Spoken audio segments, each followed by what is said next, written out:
Job, chapter 25. Bildad speaks. How can a mortal be righteous before God? Then Bildad the Shuhite answered, Dominion and fear are with God. He makes peace in his high heaven. Is there any number to his armies? Upon whom does his light not arise? How then can a mortal be righteous before God? How can one born of woman be pure? If even the moon is not bright, and the stars are not pure in his sight, how much less a mortal who is a maggot, and a human being who is a worm? Chapter 26. Job replies, God's majesty is unsearchable.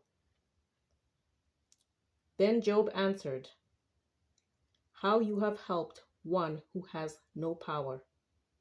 How you have assisted the arm that has no strength. How you have counseled one who has no wisdom, and given much good advice.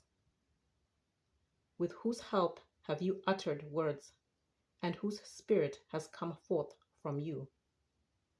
The shades below tremble, the waters and their inhabitants. Sheol is naked before God, and Abaddon has no covering. He stretches out Zaphon over the void, and hangs the earth upon nothing. He binds up the waters in his thick clouds, and the cloud is not torn open by them. He covers the face of the full moon and spreads over it his cloud. He has described a circle on the face of the waters at the boundary between light and darkness. The pillars of heaven tremble and are astounded at his rebuke. By his power he stilled the sea. By his understanding he struck down Rahab. By his wind the heavens were made fair. His hand pierced the fleeing serpent. These are indeed but the outskirts of his ways. And how small a whisper do we hear of him? But the thunder of his power, who can understand? Chapter 27. Job maintains his integrity. Job again took up his discourse and said, As God lives, who has taken away my right, and the Almighty, who has made my soul bitter. As long as my breath is in me, and the Spirit of God is in my nostrils, my lips will not speak falsehood, and my tongue will not utter deceit. Far be it from me to say that you are right. Until I die, I will not put away my integrity from me. I hold fast my righteousness and will not let it go.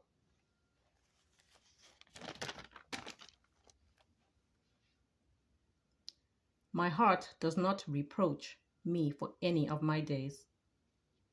May my enemy be like the wicked, and my opponent be like the unrighteous. For what is the hope of the godless when God cuts them off? When God takes away their lives? Will God hear their cry when trouble comes upon them? Will they take delight in the Almighty? Will they call upon God at all times?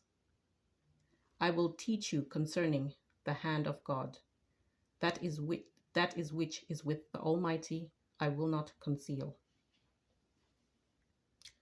All of you have seen it yourselves. Why then have you become altogether vain? This is the portion of the wicked with God, and the heritage that oppressors receive from the Almighty. If their children are multiplied it is for the sword, and their offspring have not enough to eat. Those who survive them, the pestilence buries, and their widows make no lamentation. Though they heap up silver like dust, and pile up clothing like clay. They may pile it up, but the just will wear it, and the innocent will divide the silver. They build their houses like nests, like booths made by sentinels of the vineyard. They go to bed with wealth, but will do so no more. They open their eyes, and it is gone. Terrors overtake them like a flood. In the night, a whirlwind carries them off. The east wind lifts them up, and they are gone. It sweeps them out of their place. It hurls at them without pity. They flee from its power in headlong flight. It clasps its hands at them and hisses at them from its place.